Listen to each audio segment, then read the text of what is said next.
So I'm somebody with stage 4 colon cancer. What I found was craving a deeper level of love, both for myself, right? Like, who am I outside those superficial things, and can I love him too? Because if you're seeing something in yourself that you don't like, and that's causing you stress, in the same way that so much of yogic practice teaches not to turn away from that emotion, right? That the anger, the self-loathing, right? We're not going to stay there, but that's information for us. There's something in here that I might want to shift. Don't turn away from that. That's the thing, that's going to point us toward the next step. That's going to be the direction to my liberation, right? My personal liberation. And then I think when we begin to do that together, right, then we can get to something a little bit closer to collective liberation, right?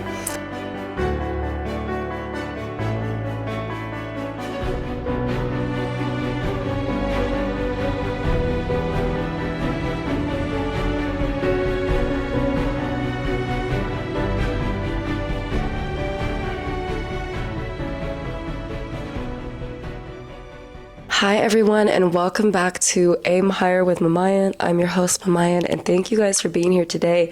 Wow, it's been a while, and I will be also uploading another video within the next couple days, updating you guys on where I've been, and also talking about some of the lessons that I've been learning lately and just what's been going on in my life.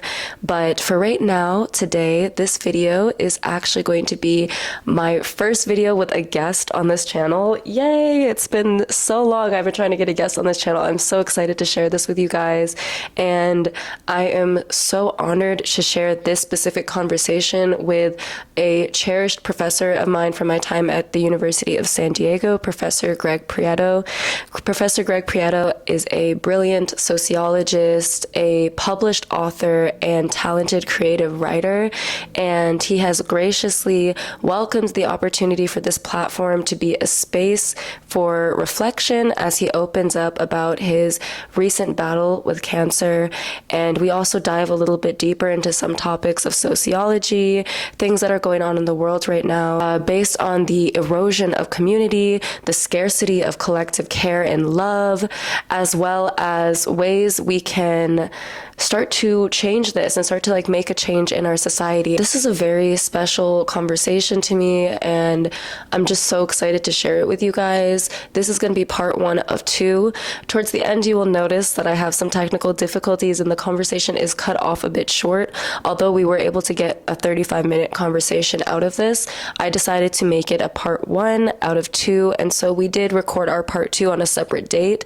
This video is actually long overdue as well. This conversation was filmed a couple months ago, and I think just because it's so important to me, I really wanted to make sure that this came out at the right time, and the editing, the way that I presented it, I wanted it to be handled with care, if that made sense. So I wasn't so much on a time crunch with this interview. I was wanting to make sure it was at its best quality and that it was coming to you guys at the right time. And so yes, I'm so excited that you guys are here today. Without further ado, let's go ahead and jump into part 1 of 2 of my conversations with Professor Greg Prieto. First of all, thank you for being here today. Thank you for doing this. How are you? I'm so glad to be here. Thanks for the invite. Today is a good day. I'm feeling good, and I especially feel good to be in community here with you. Yeah. The first question I have for you, just to give everybody an introduction, and I'll do kind of my own introduction as well that I'll add into this later, but I want you to just describe in your own words, who is Greg Prieto? Oh my God. Because I think it's very easy for me to talk about all the titles that you hold and the things that I know you through your work and your experiences, but I just want to know and I think everybody would like to know, who are you at your core? A wonderful question to start with. Yes. I think for a long time the answer to that question was obscured to me. I couldn't see who that really was. So for instance, in therapy, she would ask questions like, what does your gut tell you? Or what do your instincts tell you? And I just didn't really have that sense, that intuitive sense of anything. It's because I've given myself away again and again, right? So I think now, after years of counseling and meditation and reading and engaging with folks like you, I think I can see it a little more clearly. And I think one of the things that really stands out is that little boy on the inside was joyful and kind of silly. So I think about being kind of extroverted. I think about being very gregarious. I think about a lot of joke telling, like a lot of association, right? Just things to kind of keep the energy up. So I think there's a real orientation to joy. I think I'm also a very sensitive person. You spend a lot of years, right, building that wall, but then realizing you're cutting yourself off from a different kind of power, right, the vulnerability. So I think he's also very sensitive, joyful, and I think lately what he's really trying to tap into is a new layer of love for self and for others, especially in light of this cancer diagnosis. So I think that's the other thing that's important for the viewer to understand. So I'm somebody with stage 4 colon cancer in the middle of chemotherapy right now. And that experience, as it does for many, many people, I think really pushed me to that additional level of depth, right? Really left me craving more, right? So I'd spent a lot of time kind of doing things that I thought would look good on Instagram or something like this, really focused on quantity, status, appearance, the superficial, and then having that all pulled away, right? Seemingly out of your control. Going through a tremendous bodily transformation, looking really different, looking ill, losing access to all of those status symbols that I took so much time to cultivate. And that felt like a loss at first, right? Like a real letting something go. And I'd spent so long staking my flag in that thing that it was hard at first. For instance, there was a nurse at one point, in the course of many, many appointments and treatments, who said she would talk about cancer as a teacher. And the first time I heard that, I couldn't hear that. I was like, whatever, that's crazy. What do you mean? The job is just to kill it. And then I think what a lot of advanced cancer patients find is that you're not in a position to be cured. Right? And so it really is kind of a managed end. And that's really difficult, I think, to accept at first. But as time has gone on, and I think I've gotten a little bit closer to that acceptance, what I found was craving a deeper level of love, both for myself, right? Like, who am I outside those superficial things, and can I love him too? Right? And then also for those around me, right? Because as you sort of enter these last chapters, you give a lot of thought to who you want to be there with you, right? And so old grudges, long-lasting silences, it's easier to give those things up, right? Recognizing that the love that you have may not be what you imagined, it may not be exactly as you hoped, but there really is something to an expanded scope of empathy and love for others. And that has sort of brought me back to my siblings, my mother, people who I do want there, who I want to be there with me at the end. And so that really kind of lights a little fire under you to either repair those relationships or just put in perspective how significant the harms were in the first place, whether forgiveness is possible, and then if that relationship that ensues from that point still offers you something. And sure enough, it does, right? I love getting flowers from my mom. You see some over there on the table. Getting to talk with my brother. Right now he's trying to support his longtime girlfriend, who is an immigrant woman, right, and sort of adjusting her status, being around my sister's kids, just kind of getting into this nitty-gritty everyday life stuff that was not accessible to me prior to the cancer. I'm letting it teach me now, and it's showing me that I think what I was craving that whole time, the belonging, the sense of self and place, was not to be found in the middle of the nightclub, was not to be found on social media, but was to be found in here and in relationship with others. And so with a little bit of time pressure, I'm like, I don't have time to have low self-esteem anymore. I don't have time to be self-loathing to the same degree. I don't have time to lack confidence, because it really is a now or never situation. And there is something tremendously freeing about that. And I think the most freeing thing was to allow myself to be in love with me as I am, as that kid was back there, right? This effeminate, excitable, gregarious kid who had so much of that covered over the years, and then to excavate that piece and to find he's still there. He's not just the site of trauma, right? That is you. I think this has been, some of who I found myself to be in this experience.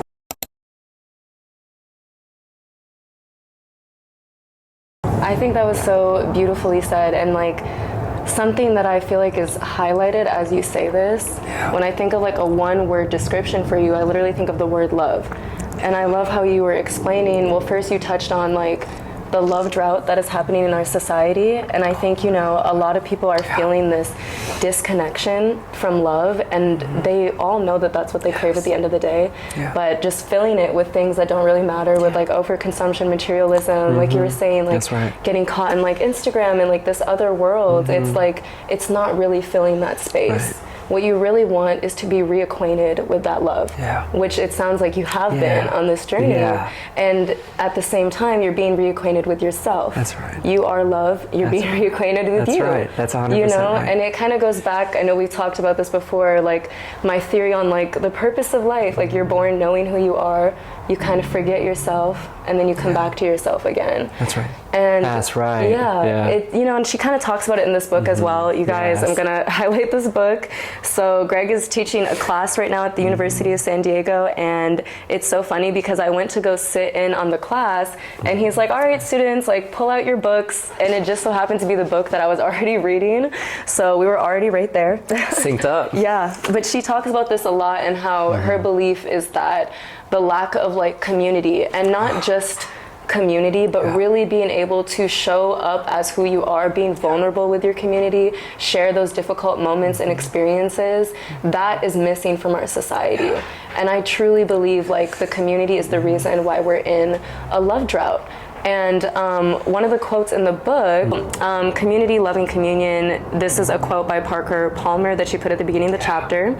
And it says, community cannot take root in a divided life. Long before community assumes external shape and form, it must be present as a seed in the undivided self. Only as we are in a communion with others can we find community, a communion with ourselves can we find community with others. And this just really stuck for me, because I think this was a time where, and like I kind of told you, I'm going to be closer to home this summer, and I'm really excited. I was missing home. I was missing community. This whole year I've been feeling very like, okay, where are my people? This is kind of just getting weird, you know.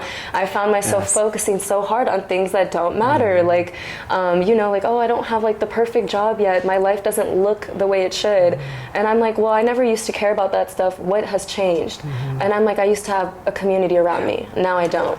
That's what it is. And then the fact that she said, like, it has to start within, I had to look at myself and ask, am I divided within myself? And I was. And so I guess my next question, all that to say, is have you experienced a time in your life, it could be recently, or it could be when you were younger or whenever, where you felt divided with yourself? How did that feel, and how did you come back to that? I really appreciate the emphasis on love. So to come to your question in just one second, but I think what you talk about is like a deficit of love. I think we're living through a political moment where empathy, where love have been demonized as weak, as feminine, as not useful to politics, right? And at the same time, you have a bunch of other social dynamics, right? We might call this the crisis of masculinity that so many have written about, right? Men absent community, going online and finding these really toxic answers to those questions. But you see the dynamic, right? The absence of an ethical core within, but that can't be bolted down just in yourself, right? It has to be bolted down in a community of conscience, right? And in the absence of that, you see what gets filled in. All of the distractions and the noise and the hate, all of that rushes in the vacuum that's left by community, right? And so you see people looking for it in what I would say are some of the wrong places, right? And sometimes, you know, it happens online, maybe it's like a 4chan thing, but it's also, we see it in these deaths of despair, opioid use, right? People feeling as though they do not have a place, they don't have belonging, and this life isn't worth living, right? It's too much in the absence of those things, right? And so I think it runs a real risk. Divided within myself. Well, I think this is, to me, the go-to answer here is, as a gay man, Right. I think you spend a lot of your formative years, and for me, I think this is like kind of preteen, teenage years, divided against yourself. Right. And so you're aware that there is something different about you, and not always eroticized as sexuality, right? Usually the difference shows up as a gender difference first. All the boys are playing soccer, and I just want to kick it with the girls in Kiki, you know what I mean? Right? Parents are putting me in baseball, and I would love to, I don't know, sing. Yeah, yeah. Right?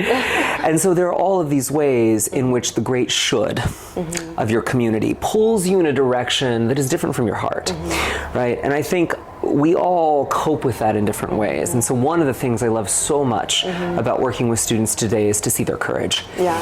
That those sorts of obstacles, one, are a little less prominent, but they have more resources. Right. So even for a young person who comes from a rural community, who is seemingly separate from so many of the resources that we tend to think of as, right? Yeah. The Gay Straight Alliance at your high school, or the local LGBT center, right? In the absence of those things, right, there's a real risk. Right, that we turn to all of the deflection, the distraction, the self-destruction that has plagued queer people for as long as we've existed. But then what they bring, this courage piece, right, they have the beauty of online communities often. And so they bring that into, so it's not just a message of unworthiness.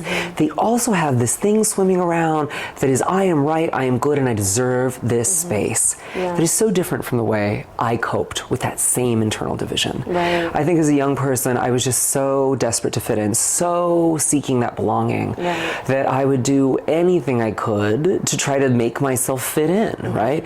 And so I suppressed my interests. I went with the flow. I did what my family told me I should be doing. And I think, and did all kinds of like weird interpersonal things, lowering my voice, trying to achieve a deeper, more masculine timbre, right? Just so that people would give me less shit, right? Day to day. Even the attempt at playing sports, right, was this effort to fit in. It was clearly not a fit, right? I'm on JV junior year. What am I, this is clearly not my strong suit, right? What am I doing? So it took me a while to find a new way to reconcile that division. Yeah. And I think a big piece of it for me was what happened to me in college. And I think, you know, for some people it's poetry, it's music, it's theater, the thing that awakens your consciousness, awakens your soul. And for me, it was theory in college. So reading people like Bell Hooks, like Judith Butler, right, these really dense texts sometimes, helped me feel like it wasn't me. Right. It was everything else. And then in fact, there's been a community of me's that have existed for a long time who have a deep well of resilience from which I could draw. And so I had this experience. There was this class we were taking. It was a combo of the sociology of gender, and then it was a theater performance course. It was the wild, this is at a small liberal arts school in Southern California, shout out Whittier College, excellent education. And it was for these really weird combos. And so we did all kinds of wild kind of theatrical study, and we had to do our own performances. But what it did was it really kind of broke down the traditional relationship between student and professor, right? Because we're in the space creating together. So it's a different vibe. And one day I remember walking out of the classroom with my favorite professor, a mentor of mine to this day, Sal Johnston, who's now provost at Whittier College.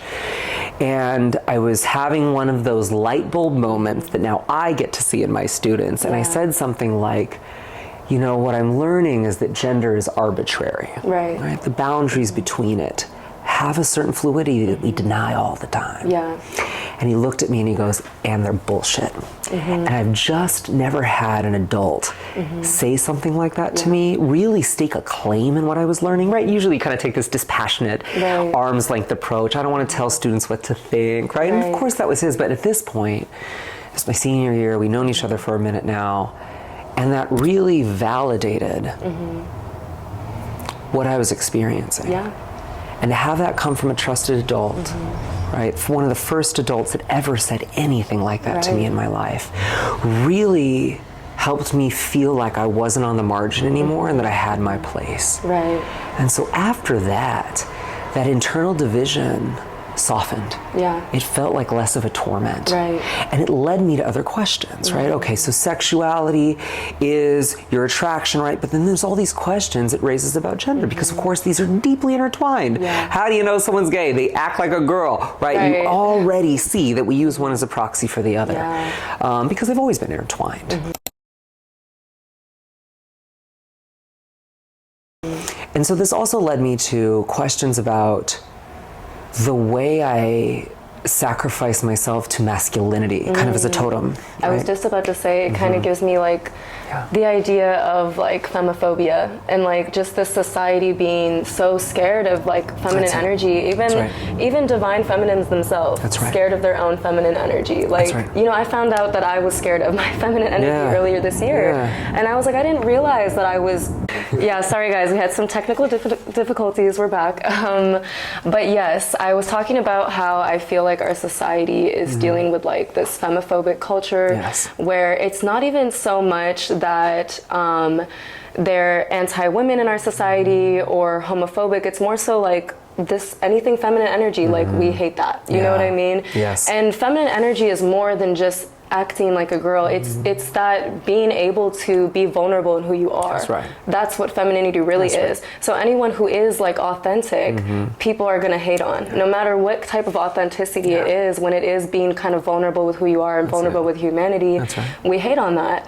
You know? And so I feel like that is kind of what our society is going through, like taking us away from wholeness, if that makes sense. And I don't remember where I was going to bridge this, but I think I just wanted to throw that in there as you were talking about such an important, how you threw yourself into masculinity. That's right. I think acknowledging, because sometimes it's invisible, or it happened so long ago, or you're just told that that's not really the reason, right? There's this sort of gaslighting thing that starts to happen. Exactly. But there is, I think you nail on the head, there is tremendous femphobia in our society, there's tremendous homophobia in our society. I think it is getting a big breath of life in this political moment. And so acknowledging, lifting up, honoring those virtues, and they are truly virtues, right, becomes harder to do, right? And so then what do we do about that? And I think part of what you were saying connects to something that I've heard Alok, who is now a very well-regarded, basically theorist of gender, comedian, speaker, traveling all the time, has a big social media presence. But one of the things they say about gender is, well, they ask this question, right? What part of you had to die for you to emerge as the person you are today, right? And so there's this process of kind of killing off the pieces of ourselves that are hardest to bring into public, right?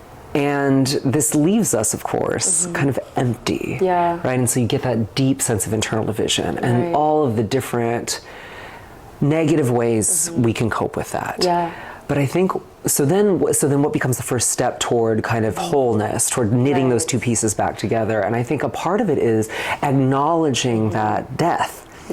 And trying to breathe some new life back into it, right? And so those pieces of yourself that I didn't realize I was putting away, what happens if I let those out? And maybe I just start home alone at first and see what that feels like. Maybe I sort of manifest a little bit more of that authenticity with some trusted friends, and then realize that doesn't lead to the catastrophe that the anxious monkey mind is warning me about, right? And then you cultivate that other thing, right? The strength, the solidity, the confidence that this is where I was meant to be, right? That it feels right to me. And I think what Hooks, bringing it back, points out to us, right? I think the quote that was sticking in my mind was that none of us heals in isolation, right? And so, yes, it's important for me to do my own work, to do my reading, to do my meditating, to do my journaling, to do my yoga, and also be with others. And to feel the resonance when someone else sees you, right? Really for who you are. What a gift that is, to be in kind of full and whole presence with somebody else. Exactly. And it's essential. Let that be the pathway to liberation. Yeah, it is. I was just about to say, like, it kind of is the pathway to liberation. When you were talking about your professor, that experience is actually kind of the experience I feel like I've had with you. It's true. And it's beautiful. Like, no offense to the school I went to or anything. I just think my experience personally was just like, I did not feel seen. And I feel like that will really suppress you, and it makes you doubt yourself. And it's like, at the end of the day, day, I think I've always been this person who's faced rejection and told myself it doesn't matter what other people think. Right. But at the end of the day, like, we want to be seen. Yeah. And that's what it means to love and care about somebody. And I think you were the first professor that actually made me feel like seen. I was like, wow, like, I belong here. Like, I'm smart. Like, it's really crazy how not having that kind of recognition will make you doubt yourself. That's right. You know? And sometimes other people can see it before you can. Yes, that's and to true. sort of allow that to bridge you to a kind of a more sort of internally solid place, I think is an absolutely wonderful way that we express love to each other. Yeah, exactly. Right? I see something in you that maybe you don't believe about yourself yet. The same thing happened to me when I was younger.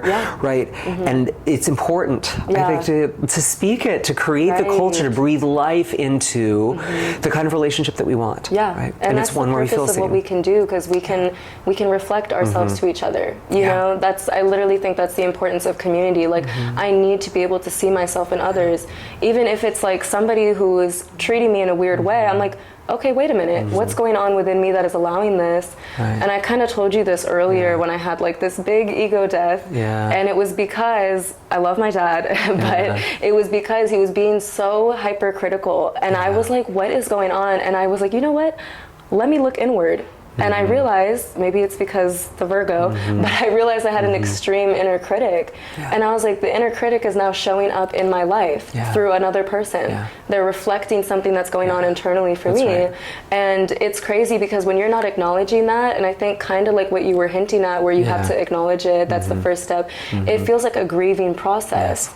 It really does feel like a part of you is dying, you're grieving inside, and that's where this like turning to all these things that don't actually help you, that's where it comes from. It's almost like this form of escapism. It's just kind of crazy. But I realized, like, wait a minute, he's reflecting my own inner critic. I got rid of the critic within me, and he stopped being a critic. The critic in my life disappeared. That's right. You know, he became a supporter, because I became a supporter of myself. Right. You're demanding a little more. It changes so much. And I think going off of this grief thing,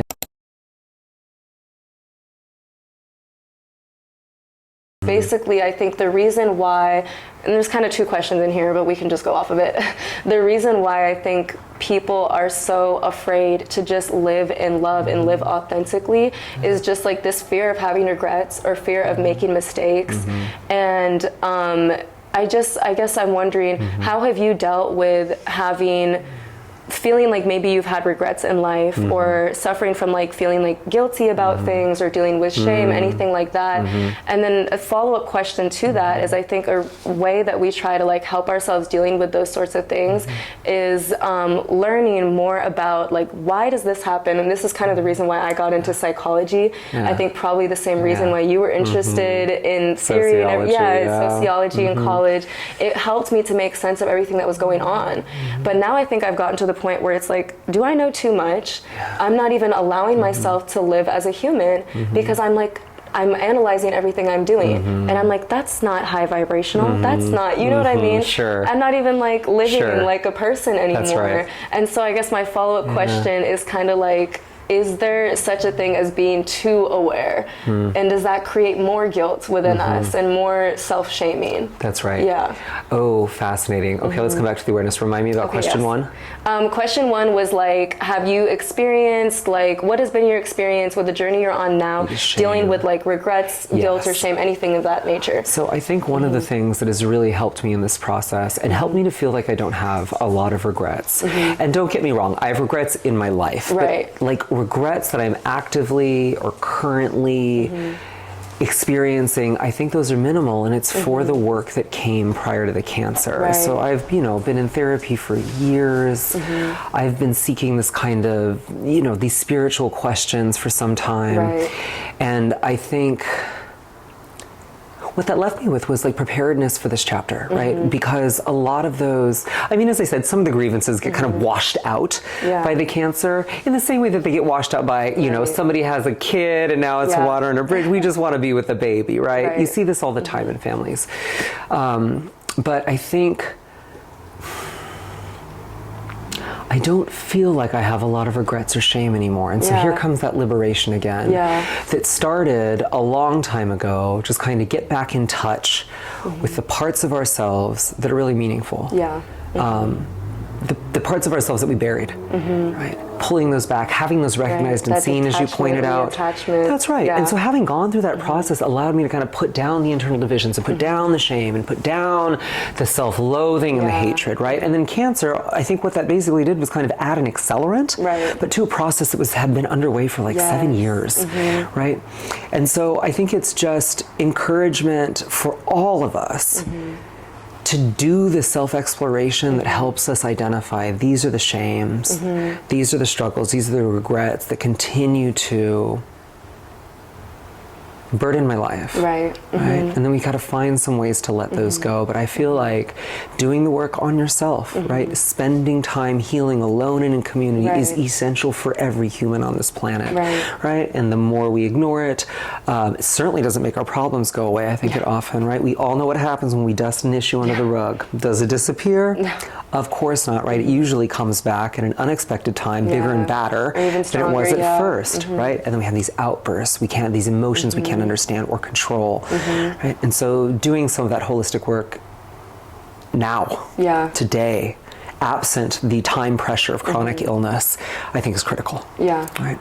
And then you asked a question about awareness. Yes, the second question, it kind of bridges perfectly with what you were saying, like doing the self-work. And then I guess I would kind of ask, like, how do you, I guess to like the viewers and stuff, I know I have a lot of friends who deal with this like issue of finding balance between like being self-aware, but you know, not dehumanizing yourself. So sometimes I feel like the self-awareness can almost create more self-shaming, you know? It's like, oh, I know I should be doing this. Now I feel like I'm a bad person. I'm on a lower frequency, whatever. I see. You know, so how do you find that balance? So that if I learn about internalized homophobia and then I see myself and then you get mad at yourself. Exhibiting internalized homophobia, and now I feel like I'm further back than when I started. It's an interesting question, right? And I think there's a couple ways to address it. So for me, I don't know if it's about being too aware or too little, right? I don't know that it's calibrating more or less of it. I do think what happens though is, especially when we are first sort of coming to that level of consciousness, whether it's political consciousness, activist consciousness, consciousness around the great inequalities in our society and how those have always come to bear in our lives, right? I have the same experience. When I first started studying sociology, I couldn't watch a movie anymore without having this critical voice going back and forth and then asking the follow-up question, which I think you're pointing to now, which is like, what part of me is doing that, right? That's the deeper thing. Oh my gosh, I feel stressed about that. But I also think that is part of a natural stage. It is a part of growing, right? So that when we first open our eyes to the light, no surprise it's bright and you want to squint. Ram Dass, I'm reading, we're doing his Walking Each Other Home, Ram Dass and Bush. And in it he has the metaphor of the soul in the house, and that he's helping the reader understand this distinction between ego-centered living and soul-centered living, right? And so the house is our ego, but inside that ego, inside that embodied vessel, there's a person on the second floor. You can see him in there, not the same as the house, but sustained by the house. That's your soul. Right? And at some point, the soul needs to come out. It needs to shed that ego. It needs to move, as I'm sort of narrating here with the cancer, right? It can't all be about Instagram and festivals anymore because I am out of time and I am not having that sense of belonging really deeply fulfilled, and I know there's another path, right? So there is that piece to be cognizant of, but I think, like, to some degree it is good and right to feel a little bit overwhelmed in that process, because there is so much of our world that is structured by pick your social ill, right? But in sociology, certainly what we focus on are the way that race, class, gender, sexuality come to bear on our life chances, right? What's the likelihood you're going to reach your dreams or not? And so I think it's also, there is a bit of calibrating, but I don't know that I would encourage people to turn away from it necessarily. Now, if it's driving you wild, right, it might be time to take a break, step away, do something a little numbing. Watching YouTube videos. Go ahead and do that for a minute, but come back to it, because if you're seeing something in yourself that you don't like, and that's causing you stress, in the same way that so much of yogic practice teaches not to turn away from that emotion. right? Yeah. That the anger, the self-loathing, right? We're not going to stay there, but that's information for us. Right, exactly. There's something in here that I might want to shift. Right. Don't turn away from that. That's the thing. That's going to point us toward the next step. That's going to be the direction to my liberation, right? My personal liberation. And then I think when we begin to do that together, right, then we can get to something a little bit closer to collective liberation, right? But to me, the awareness, while deeply uncomfortable, and I experience so much of this in my classes, right? Yeah. You do the first 3 weeks, they come back like, oh my God, I see it everywhere, I don't know what to do. And I'm worried about what it means to be my young men, right? So come up to me and say, hey, you know, this got me thinking a lot, right? Not all the most engaged, but this got me thinking a lot. This I used to do in the context of the stuff you're teaching makes it sound like one of the ways that we keep sexism going, right? And so often it's like guys at parties, and kind of the stories that I hear, they're in the habit of pressuring girls to party, pressuring girls to drink. And when they begin to see that as part of this broader pattern, by, you know, of the ways that everyday culture renders women, everyday men's culture in particular, renders women vulnerable to violence. And that's the piece I care about a lot, right, is the violence, right? Go ahead and see that differently. And I realize it's uncomfortable, but I think the pathway around that is to sort of, to the extent possible, step outside of judgment. And just really face it. The more we ignore it, that's really being the problem. You shouldn't be worried that, or you shouldn't be like self-shaming yourself for being aware to, okay, maybe I'm contributing to this. The only thing you should feel bad about is if you're being ignorant about it. And we're back to our therapeutic practice. Let me look at this as just an object in my life. Set aside the question about whether or not I'm good or I'm bad, right? And just, is this how I want to continue to live? Right? And then to let that judgment go. And all of a sudden it's easier to act when you don't feel like it's, and you know, eventually it becomes a piece of your moral core, right? But as an initial step, I think it makes a lot of sense to try to step outside of judgment for yourself, especially if you're feeling bad. RuPaul says, put your anxious thoughts in a balloon and then let them go. I love that. You're allowed to have it, but don't stare. Let that go and get to the work that you now know is important to do, right? And not just for yourself, but for everyone around you who is going to benefit from you being a more sensitive, considerate, loving person in their life.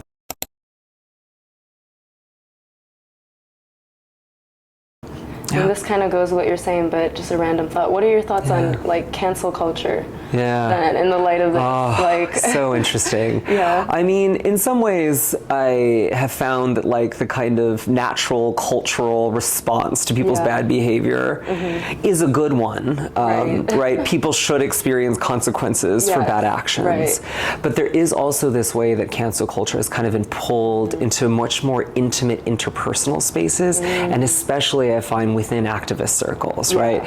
So this person is not ideologically as pure as me, they're not as far down the enlightenment path as me, right? They shouldn't be in this space, or tarnishing the space, or holding us back, right? And sometimes that's right. And that communities need spaces of likeness to caucus, and boundaries. That's right. And we can share our experiences without the gaze of some outsider, you know, men, white folks, whatever it might be. So it's important to do that work, to have that kind of caucus space. And we have to be, I think, in a position to build a truly mass movement, especially to face what we're facing now. And that's going to require understanding at a minimum what these Trump voters have grievances about. Right? And we may reject, disapprove, and rightfully so, the tactics they're adopting to address those grievances. But the fact that we have sort of lived through now 2 generations of unmitigated class inequality, right? Money doesn't go as far, people feel strapped, can't send your kids to college, can't afford elder care, can't afford eggs, whatever it is, right? People feel that crunch. That human experience, I think, is important to be able to relate to. And every time we lock that person out of a group, right, I worry that we imperil the ability to take our movements to a massive scale. And that's going to mean getting alongside neighbors with whom we do not agree on every issue. And yet we still have to find ways to live side by side. All right, you guys. So here is unfortunately where the conversation cut off, but So far in the conversation that we have been having, we have broken down so many topics, like I said, having to do with community, love, tragedy and uncertainty, identity. And I just think that these are the types of conversations that we need to be having with each other. You know, like we were saying in the conversation, we can't be so afraid of vulnerability. We can't be afraid of true connection. And that is what this interview, part 1 and part 2, is really meant to highlight, is the power of connection, especially through tough times, especially through uncertainty and change and transformation. This is what we need. And we're going through a lot in society right now where this is needed more than ever.